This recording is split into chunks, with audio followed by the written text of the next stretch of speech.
This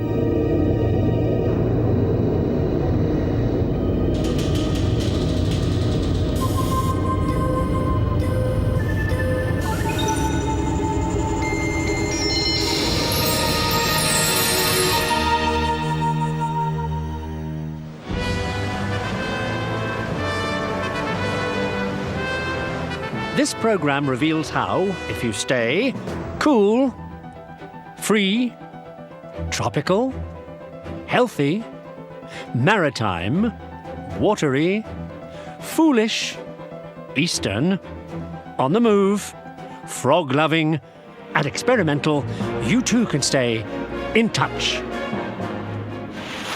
Okay, this is all very scenic, but please focus your attention on this headline.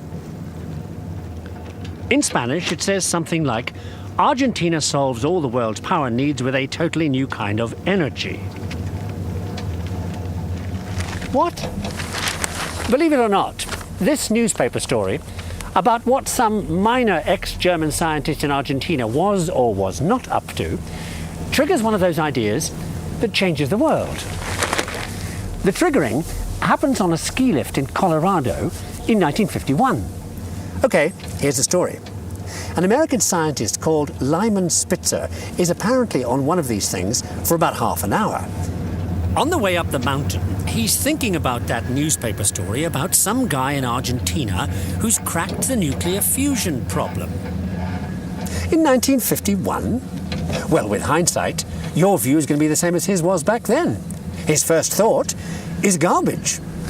The second thing he thinks is, because he's an astrophysicist and fusion is like what happens inside stars, we ought to do something about that.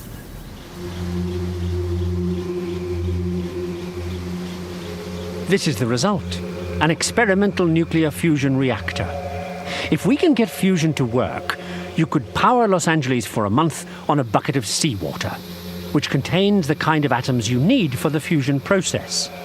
There's only one minor snag. First of all, you have to reproduce the conditions inside the sun. Because the trick is to be able to fuse together those atoms, deuterium and tritium. When you do, they release a humongous amount of heat to make steam, to drive turbines, to make electricity. So first, you need a gas packed with the atoms so they're more likely to hit each other, and the gas has to be hot, like 1,000,000 degrees. In this state, the gas is called plasma. And that's the catch. You've got to make the plasma hotter than anything that ever existed on the planet. Problem with that is, it'll vaporize everything in sight. Except there's one thing that won't vaporize everything, a magnetic field to hold the plasma in. To kickstart the thing, you need so much electrical power, you've got to find a way to get it cheap.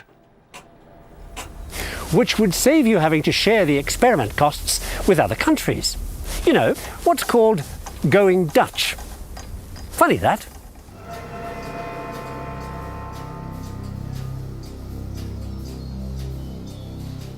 It's this Dutchman who originally discovers how you might get electricity for almost nothing. Nothing is what gets Kamerlingh Onnes his Nobel Prize, getting the temperature down to nearly nothing. Because Onnes thinks that when things are chilled close to absolute zero, they do strange things. Take a small magnet and place it gently on a special kind of metal plate you're going to make extremely cold. Okay, now for the chill down, with a liquid gas colder than minus 100 degrees. At this temperature, something extraordinary happens. The magnetic field being generated by the tiny magnet creates a current in the metal plate, where this current generates another magnetic field.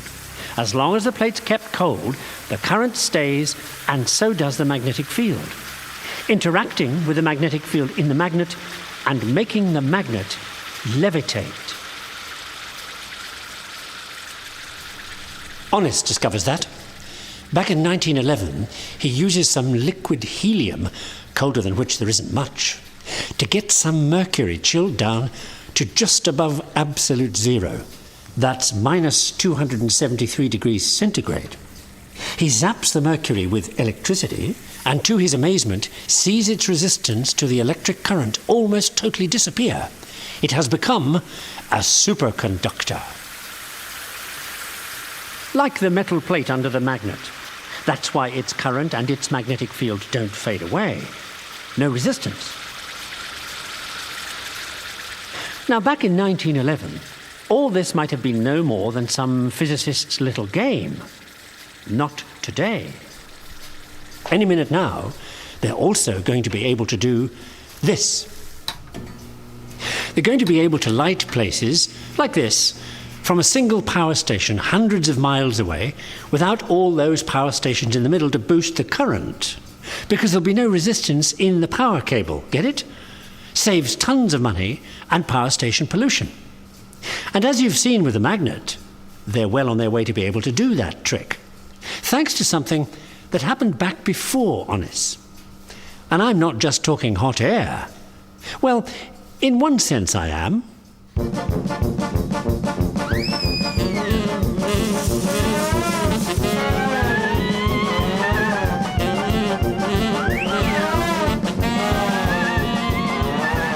Meet Louis-Paul Cailletet, French ballooning freak, and his group of fellow noodlers. Cailletet's another physicist who is keen on getting high. So he invents the first ever liquid oxygen breathing system for people heading up where the air is thin.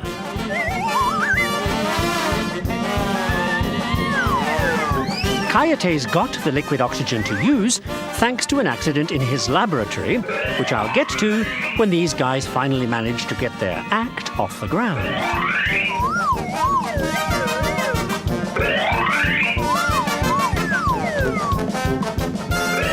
Okay, now for that laboratory accident. In 1877, Cailletet's squeezing oxygen in a cylinder when some tube or other cracks. The cylinder pressure and the oxygen temperature plummet. No fool Cailletet, he takes the cold oxygen and repeats the trick, each time dropping the pressure deliberately. Each time, the oxygen temperature drops further and further, until at one point it's so cold it goes liquid.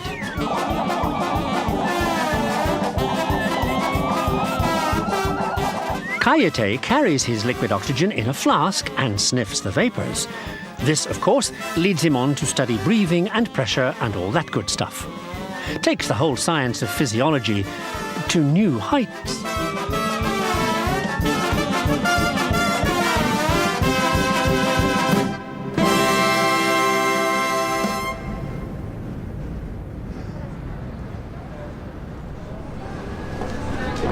Now, even in Cailletet's time, there's another way to get high, feel the pressure, get your heart rate up, huff and puff. All that stuff Cailletet's into, and that's go up a really high tower. In 1889, the highest tower in the world. So high, the pressure's meaningfully different between the bottom and the top. 900 feet different.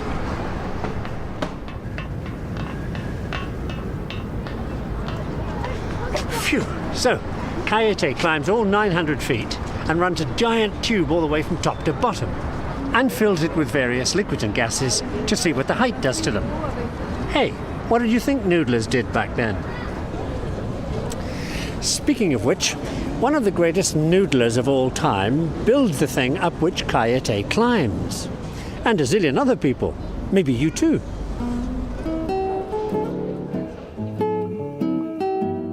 The Eiffel Tower, built of wrought iron by guess who?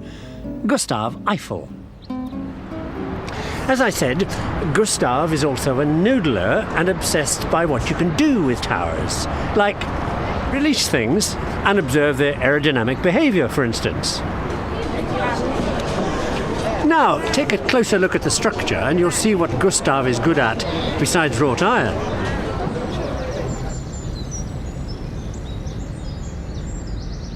See all the delicate tracery? Know why?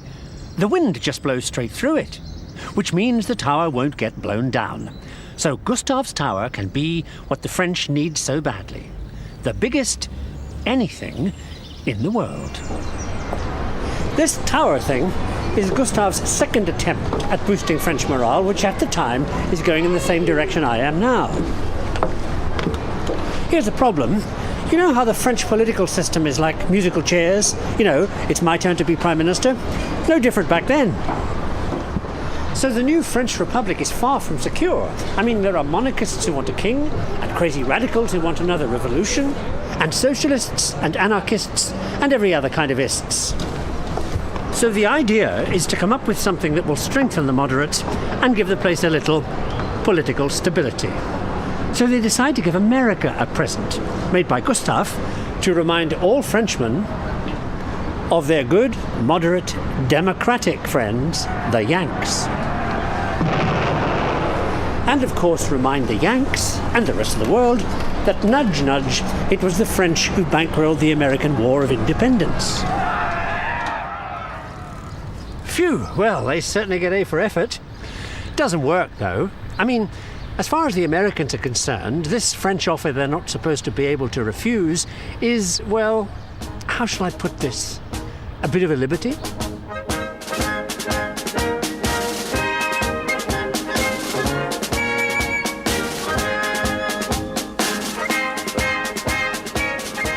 When the Statue of Liberty went up in 1866, it wasn't the symbol of America it is today. It was French, looking away from America, back towards what the French regarded as the home of liberty, France. So the statue was intended to be nothing less than a permanent reminder of French culture, a gigantic ad for French achievements right in the middle of New York Harbor.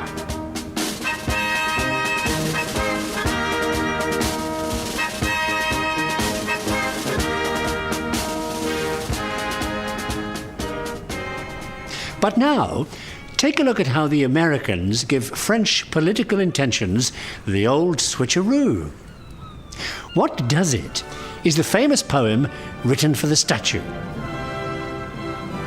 Give me your tired, your poor, your huddled masses, yearning to breathe free, the wretched refuse of your teeming shore. Send these, the homeless, tempest-tossed, to me. I lift my lamp beside the golden door.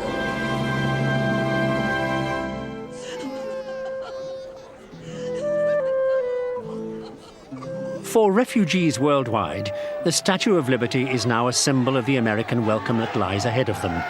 Refugees like the Jews fleeing repression and violence in Russia and Germany.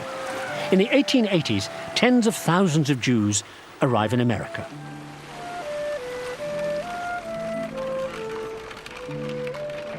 But some Jews don't come to America. They head instead for what today is Israel, urged on by the young woman who writes that poem for the Statue of Liberty. She's Emma Lazarus, she's Jewish, and it's she who really kicks off Zionism, the call for Jews to set up a Jewish state. Because at the time, there isn't one. But before all that, where are we? Nuclear fusion needs a lot of electric power that could be a lot cheaper thanks to honest and superconductivity chill-down with liquid gas made by Cayete, whose liquid oxygen helps high-altitude research, some of it done up the tower built by Gustave Eiffel, who also builds Miss Liberty with her poem by Zionist Emma Lazarus, whose Zionism takes my story to tropical shores.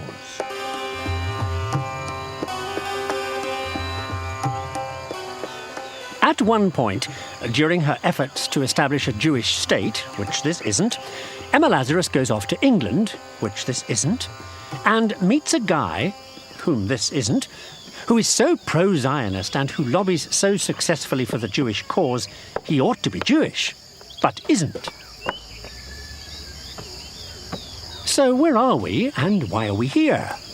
To meet that guy, Lawrence Oliphant, who starts life here in Sri Lanka, where his dad is Chief Justice for the British colonial authorities. After building the foundations of a legal career, Oliphant gets itchy feet and sets off on a hectic, non-stop life that ends in old age in Israel. Between Sri Lanka and Israel, Lawrence Oliphant really packs in a busy career. Lawyer, correspondent for the Times, diplomat, administrator, troubleshooter, you name it. Oh, and of course, travel writer. Well, what would you do if the map of your life looked like this? Lawrence Oliphant is a travel agent's dream. I suppose I ought to mention that most of the travelling Oliphant gets up to, he's doing something somewhere for Queen and country.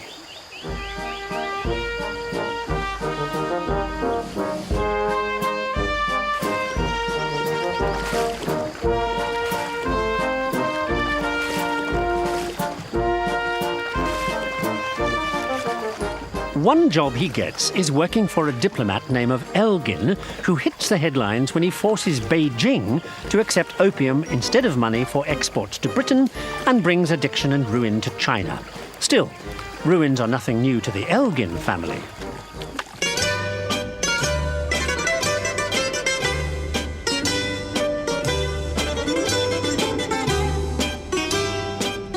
The name of these ruins is, as I'm sure you know, the Parthenon, in Athens, Greece. Bits of which are missing, as you can see. The missing bits look like this, and in 1803 they're removed by one of the Elgin family, Lord Elgin. The pieces he snitches had originally been the Parthenon temple frieze, found in bits by Lord Elgin after the Parthenon was blown up during a war. Elgin discovers them being ground up for cement by local builders and decides he'd better save them, and then sells them to the British Museum, where they still are, with the help of Thomas Lawrence, a really big-name high society painter.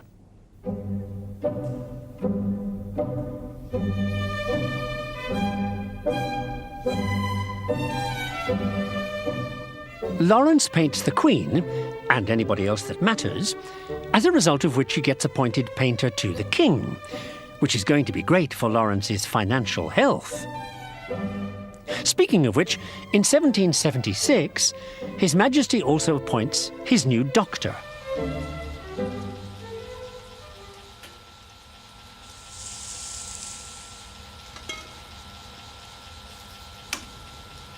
The new royal medical team faces an immediate challenge. The King, George III, is going nuts, and really drastic measures are tried to prevent this from happening. The measures fail. Not surprising, considering the background of the new royal physician, John Hunter, who is a bit of a slow learner. Well, it takes till he's 17 before he can read and write. Then he had to go at carpentry for 3 years. Well, that doesn't work. But with all that experience, where else would he go but surgery? Hunter is so good at it, he kind of kicks off modern surgical procedures. So he and his brother open an anatomy school in London, a knockout success, and John indulges his other obsessions: the study of codfish hearing, the digestion of hibernating lizards, and hedgehogs. Oh, and listening to his wife, trying out the librettos she writes for various composers. Hear that muzak playing? In 1760, before Hunter becomes royal physician, he has a terrible row with his brother, who promptly walks out on him, to be replaced by another anatomist called William Hewson, who in 1770 has the luck to marry a lady whose lodger is a kind of negotiator, and who comes in to help settle a row William Hewson's having about a contract. And the reason we care about this negotiator person is something I'll get to after I have this tooth fixed. Oh, the other reason I'm in the dentist's chair? Another obsession of John Hunter. He writes the first book on diseases of the teeth. Sorry, he writes the first book on the diseases of the teeth. Okay, doctor, go ahead.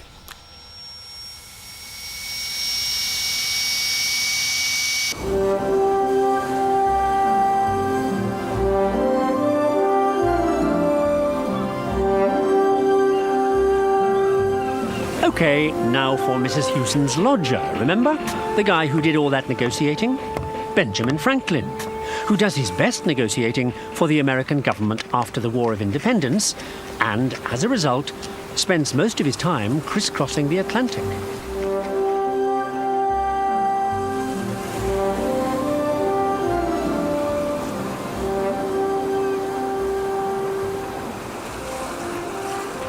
The other thing Franklin gets up to with all these transatlantic crossings is find out you can get across the Atlantic faster if you get your ship onto a mysterious current moving east across the ocean. And you know you're on this current because its water is warmer than the surrounding sea. So Franklin uses all his voyages to check up on the current by gradually taking the temperature of the water all the way across from America to Great Britain. Point of it all being, if he can map the current well enough for sailors to use it regularly, it'll save time and money. He does, and it does, to this day. We call the current Franklin charts the Gulf Stream. Franklin's work kind of kicks off modern oceanography, and strangely enough, all because of yet another example of how stealing things can change history. Not by Franklin, of course. I'm talking about the thermometer he uses, the idea for which is snitched by its so-called inventor, the famous Dutch instrument maker, Gabriel Fahrenheit.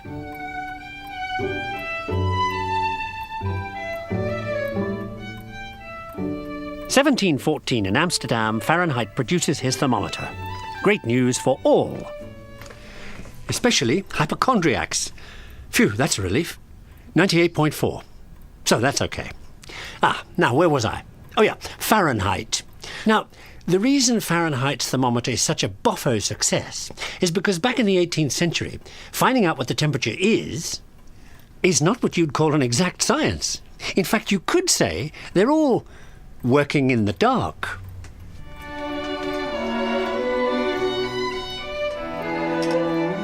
Fahrenheit clears up the confusion created by everybody doing it a different way, with different scales on their instruments, so temperature is a matter of anybody's guess.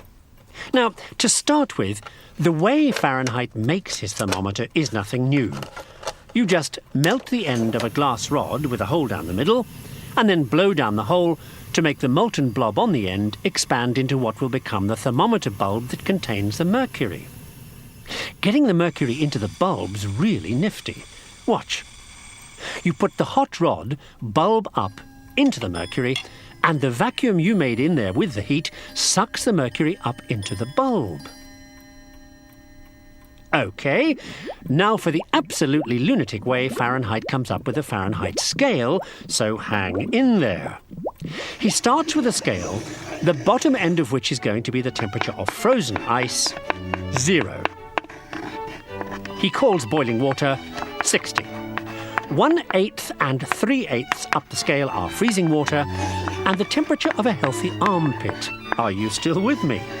OK, make each degree 4 degrees, which turns freezing water from 7.5 to 30, and a healthy armpit to 90, but doesn't divide by 8.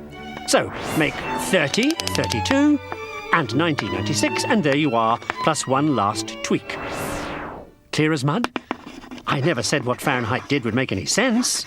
Well, there's one thing I can explain, that armpit number. Remember I said he snitched the whole idea?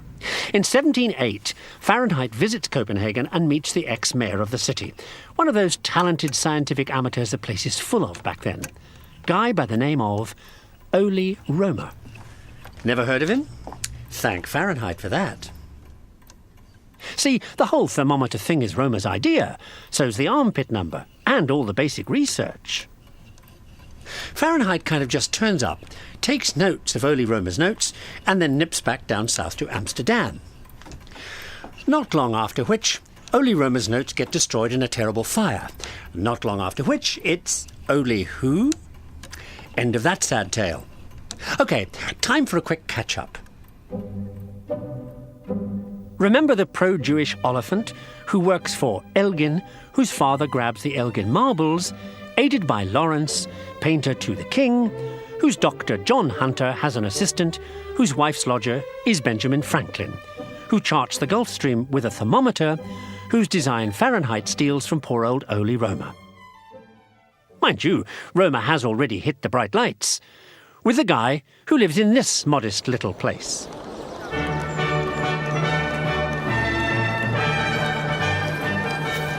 In 1672, before Fahrenheit meets Römer, Römer gets picked up by a French astronomer and brought here to France, where he does amazing things like working out the speed of light and becomes the favourite foreign egghead of King Louis XIV. And that's eventually why the King of Denmark asks Ole to come home, and that's eventually why Ole is in Copenhagen for Fahrenheit to meet. And that French guy who picked him up? Jean Picard, a major French science nerd. One of those I can go anywhere, do anything types, you know? Serve him right, considering what King Louis XIV asks him to do next, which is to ask him to do this.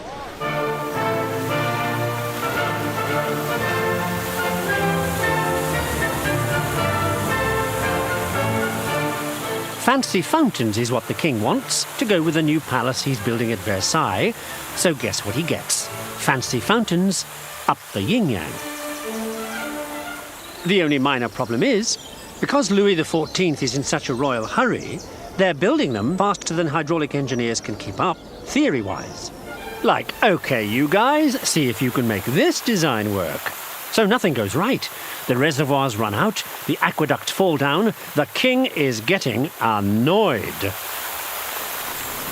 Picard discovers the awful truth. Versailles is higher than the surrounding countryside. Hang on a minute, that's supposed to be why it's here, right?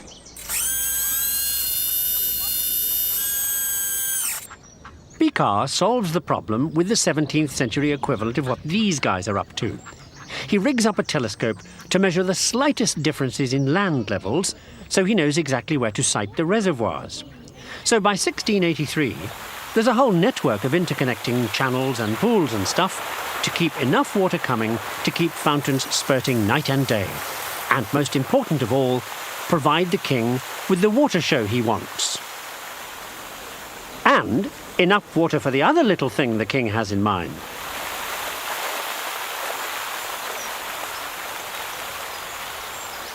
This little thing, a garden centre the like of which nobody has ever seen before.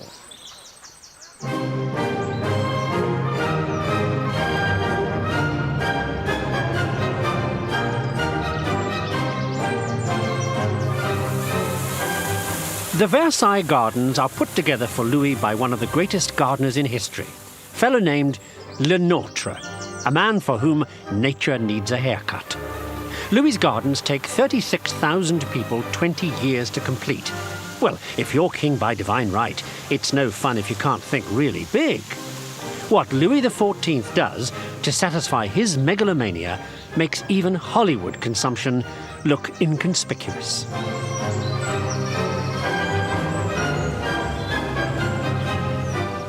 About the only thing Louis doesn't mess with are the French forests, only because the other thing he wants is a navy, which is why the next royal inspector of the French Marine has an obsession about wood.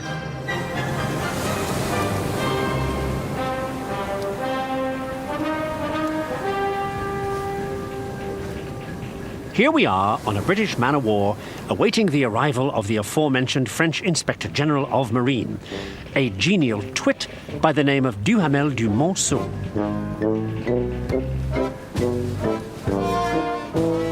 Duhamel is here because this is where you come back then if you want to learn all about making wooden warships. In the middle of the 18th century, it takes more than French gold braid and fancy hats to impress the British Navy, who are busy taking over the world. I mean, they're so accustomed to winning every sea battle they fight, they even write catchy little tunes about ruling the waves.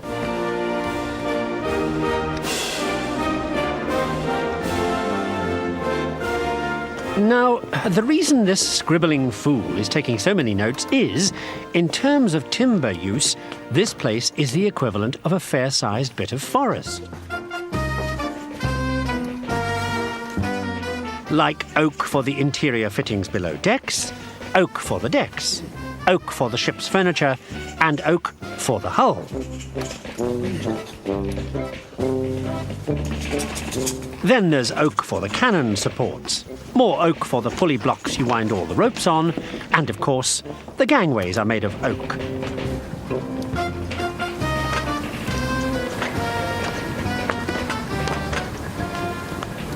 What else? Oh, well, oak for your masts, of course.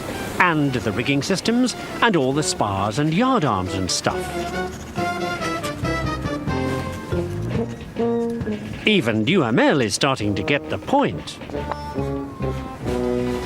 By the time Duhamel has done his sums and realizes that building one single ship like this will take no fewer than 1,000 oak trees, you just know what he's going to do next.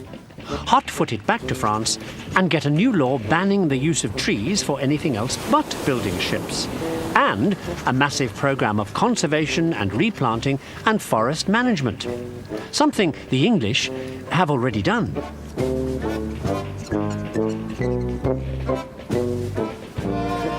All this scribble gives Duhamel another idea as well. So when he gets back to France, he becomes a tree hugger and sets up the first real arboretum with experimental shrubs and trees on his family estate, where he also writes copious works on fertilizing and hoeing and manuring and general agricultural muck. One of his books gets translated into English in 1759 and becomes a big hit with British architectural types, a matter which takes us once more to tropical shores.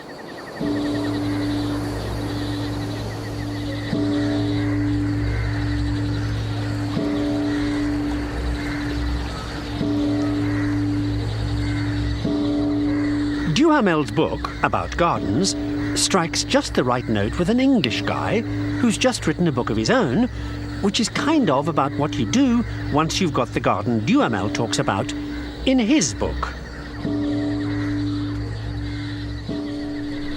All about the kind of building you might like to have if you had a really posh garden and you wanted a really fancy place to live in. Architecture like this.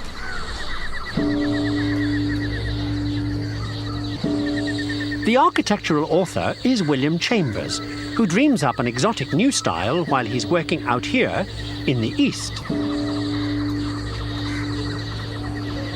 Travelling between Europe and China and Sri Lanka here for the Swedish East India Company, and seeing all kinds of stupefying things, like this stupa, as it's called. Good, eh? Anyway, Chambers finally gets back home to jolly old England and turns out that book on architecture and becomes the designer you call if you want your home to feature in all the mags. By which I mean if you want it to look Eastern, the latest rave craze.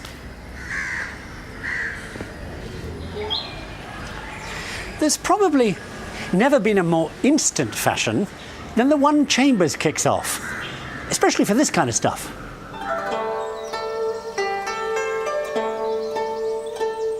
Chambers' greatest hit is pagodas. After the British royal family commissioned him to build this one in the Royal Botanical Gardens, well, pagoda mania spreads across Europe like wildfire. It's okay, I'm not going to visit any more of them. But the pagoda thing does make Chambers flavour of the royal month. By 1761, he's chief royal architect. And by 1774, he's getting really big jobs. I mean, take a look at this desirable residence. A giant palace called Somerset House in downtown London. Pompous, right? Ends up as the home of the Internal Revenue Service. I'd say they were made for each other. Anyway, there was one other job Chambers got, which must have been a lot of laughs.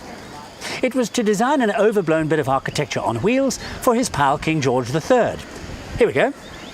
State coronation coach. I guess the word that floats to mind is theatrical. And speaking of stagey,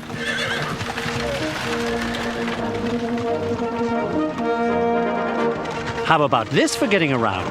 The local bus back then. Not royal, of course. And if you live up here in Scotland and you're waiting to catch the next one to somewhere, not frequent, if at all, given the state of the roads.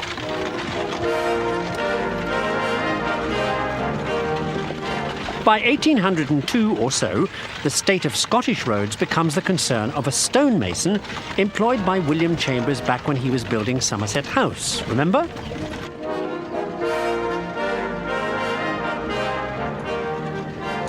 Thomas Telford's this guy's name, and he's one of the greatest road builders ever. Now, Telford's a Scotsman, so he knows the place well. And he knows the problem. See, for the previous 50 years, the English have been evicting Scottish Highlanders from their land and setting fire to their houses and all that good stuff, and are now wondering what's happened to Scotland's population. Like most of them have hightailed it to the US and Canada. So the English ask Telford to think about measures to get the Scots to come back. Well, being a road builder, Telford's report doesn't go on about atrocities and civil rights and all that, does it? Look at it from his point of view. Telford builds roads. That's what he's good at. And that's how he sees everything. And what he sees in Scotland is that what few roads there are falling to pieces for lack of repair and maintenance. So when he presents his report to the bigwigs in London, it's about transportation, not politics.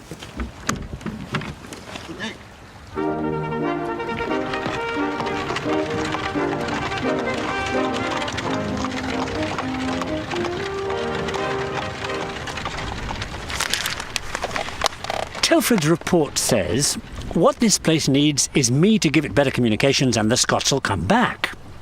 He does, they don't. In spite of the greatest road and bridge building programme this side of the Roman Empire. I mean, take a look. This is Scotland. Over 28 years, Telford puts in harbours, 900 miles of new roads and 1,000 new bridges.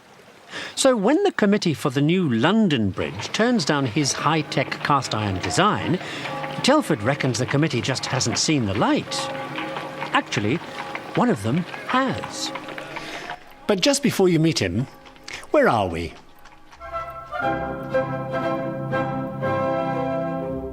Jean Picard surveys the Versailles fountain network so the king can have all the water he needs to grow trees that Duhamel writes about in a book read by pagoda builder William Chambers, whose stonemason, Thomas Telford, comes up with the design for a cast-iron London Bridge, which is turned down by the London Bridge Committee, a bunch of politicians and science biggies, including the guy who is about to do something to this programme which I hope you'll find illuminating.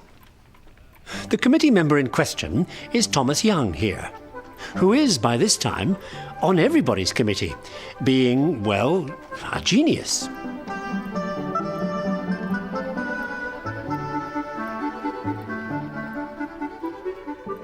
Here's just one of the reasons Young is so clever. He's investigating dew. I'll say that again. Dew. You know, water droplets. By looking through the droplets at a light. And he sees lots of little different-sized rainbow rings around different-sized droplets. Yet another bit of pointless noodling? Quick as a flash, Young squeezes some blood between plates of glass, lights his candle, sees more little rainbow rings, and works out the size of blood corpuscles. But where this guy really shines is when he decides to shed a little light on light in 1803. OK, watch this bit of magic. Here we have a candle, a lens, a card with a pinhole in it, and one with two slits.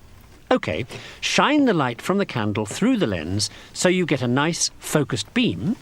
Then carefully place your cards so that the light goes first through the pinhole, then the slits, and voila! Young realises the light going through the slits and mingling must be coming in light waves, because this interference pattern could only be made by waves. Question is, what do light waves travel in? They decide to call the mystery stuff ether, and the hunt for it shakes up the brains of most of the 19th century's complement of serious propeller heads. Now, the biggest propeller in Germany at the time is a Harumph type, name of Helmholtz, prof at the University of Berlin, and he puts one of his whiz kids, Hertz, onto the case. Here is a very oversimple view, of what Hertz does. Say this water is that mystery ether stuff, right? Hertz is into electricity at the time and wonders if it travels through ether in waves like light. And he finds out it does.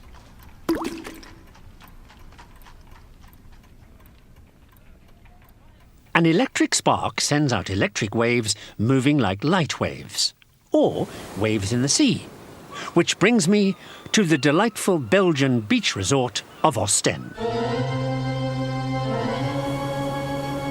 Now, remember Helmholtz? His own professor is Johann Muller, this guy, who is deeply into life with a capital L and what makes everything tick. And he's spending time here in the Belgian drizzle because he's overworked like crazy and is hiding out in Ostend with a pre-suicide depression. Fun guy. Meanwhile, what does Muller mean by that stuff about what makes everything tick? Well, what Muller is thinking of is one of those weird "may the force be with you" things, operating in people, in animals, even in plants. To start with, take a look at the bit of a plant that fascinates Muller, the buds. And remember, this is before Darwin and evolution and all that. OK, says Muller, how do the new plants come into existence? Like, are they in here already? And when they do, how do they get to end up the way they are? Like this, all neat and organized and doing whatever each bit of the plant is supposed to do. And is that all already organized in here? And if that's the case, are all the bits of all the future descendants of this little plant in here? Nah. Muller says what does all the organizing and running of everything is another one of those mystery phenomena you can't see or examine. The life force. And not just in plants, in animals, like the force going down one of your nerves. And this force Can never be measured. Well, Helmholtz reacts to this mumbo-jumbo, and in 1852 he runs some experiments on a frog mussel. Don't worry, this frog is safe. Helmholtz zaps the frog mussel with electricity. The mussel twitches and makes a mark on recording paper. So, you knew to the 11 millionth of a second when you did the zapping? And now you know how long it takes for the electricity to go down the frog muscle nerve and make it twitch. At about 90 feet a second. So you can measure the mystery life force. Which is why I'm back on the beach at Ostend. Because Muller's life force idea is known as vitalism. And after what Helmholtz does to it, you'd think that would be the death of the life force idea, right? Except for another German who spends many experimental years on the beach, in his case Monte Carlo, and takes over as leader of the vitalist movement. His name is Ludwig Klages, and you know Klages better than you may think for something else he gets up to. Because Klages is the guy who analyzes the way people move and comes up with what we now call body language and the language of gesture. Stuff like this.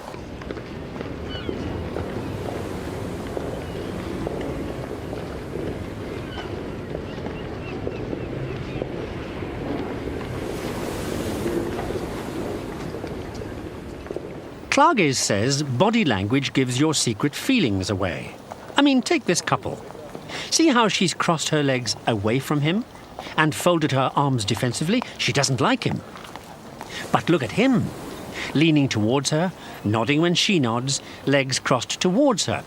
This, says Klages, is a couple of people trying not to display their inner feelings, but sending out messages in spite of themselves. Klages reckons every move you make gives you away like that, shows the real you, behind what he calls the mask of courtesy. Klages uses his research to develop a new science he calls characterology, and sells it as a hotshot analytical tool when you're interviewing people for job selection. Now, remember what the date is, By this time just after the First World War, and Klages is a German. And he's into irrational life force stuff and behavioral studies and all that, what's behind the mask stuff. And it's just before you know what happens in Germany. So, you just know what kind of job selection his characterology is going to get used for.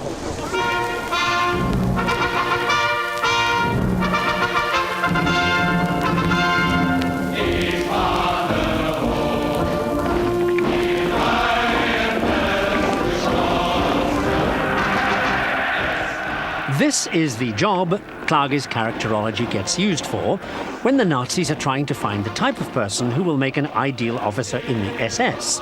Men of iron self-control, superior, all that stuff.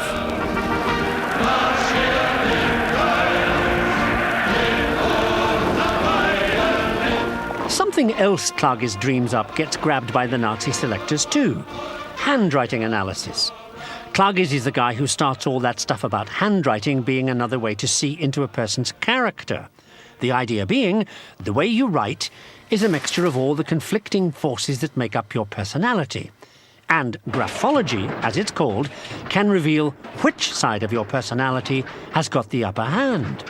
So Klage's graphology says, for example, large sloping letters show either enthusiasm and getting on with people, or, depending which side of you is stronger, lack of realism and a tendency to rashness. On the other hand, small vertical writing is either realism and rationality or lack of enthusiasm and a certain coldness of character. So, how do you know which? Well, according to Klage's, you can see that from how rhythmic the writing is, which, what do you know, is another one of those things that can't be measured in any scientific way. It can only be understood intuitively. Don't think I'd have made it through to the SS. My handwriting is clearly realistic and rational, with a touch of paranoia. And, you will note, barely readable.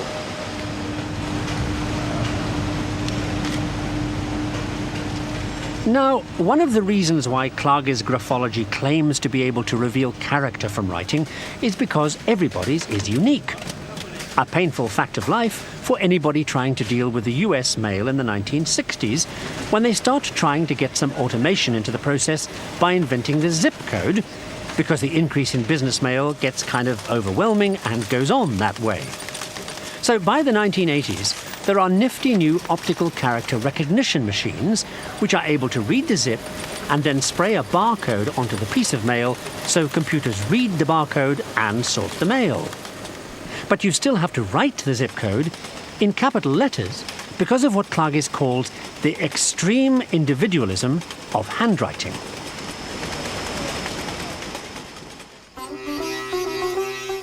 Mind you, all this black marks on paper and handwriting stuff will all disappear anyway when we switch from ink to electronics.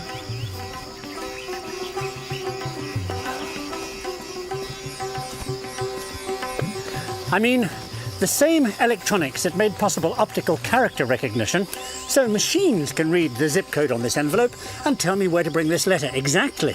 For instance, here to Sri Lanka, to the southern province of Sri Lanka, here, to a village in the middle of nowhere called Belana.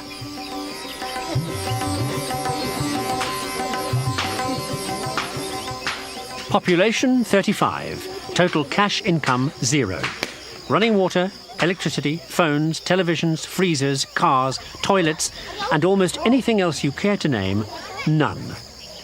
What they do have is a desperate desire for education. But maybe the same technology that got my letter here will soon help bring education here from anywhere in the world, as it enables all of us to communicate instantly all over the planet, from New York to here or anywhere, without thought to geography. With the equivalent of a laptop, a cell phone, and a satellite on the great global net. And if you've been watching this series, you'll know what I mean. Because throughout the series, we've been travelling on a kind of global net through time and space, on the great web of knowledge where everything is connected to everything else, and everybody else. That's why we're here at the end of our last journey. That went from cheaper fusion power, thanks to superconductivity discovered by Onnis, with liquid gas provided by the aeronautical Caillete, who carries out experiments up the tower built by Eiffel, who also built the Statue of Liberty, with its famous poem by the Jewish activist Emma Lazarus, who gets a lot of help from Oliphant, whose boss Elgin is the son of the guy who snitches the Elgin marbles and sells them with the help of royal painter Thomas Lawrence, whose colleague, Dr. Hunter, has an assistant whose wife's lodger is none other than Benjamin Franklin, who charts the Gulf Stream with the thermometer Fahrenheit snitches from Holy Roma, whose pal Picard surveys Versailles and provides the water for the fountains and the royal gardens, and all the trees that inspire Duhamel to write the book on gardening that gets read by the architect William Chambers, who hires the Scottish stonemason Thomas Telford, whose idea for London Bridge is turned down by Thomas Young, whose light waves travel in ether, as do Hertz's electricity waves, with which Helmholtz zaps that frog to disprove the vitalists, whose leader Klages analyses handwriting, so individual zip codes have to be capital letters to get your mail to a jungle village, where we began this whole series 10 programs ago like this.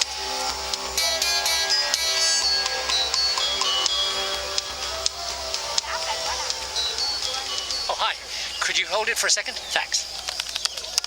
Okay, access the uplink now. Sorry about that. Well, here we are.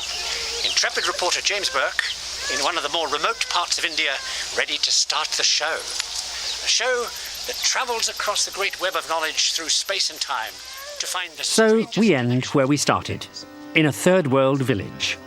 In touch, where we're all going to be in the 21st century.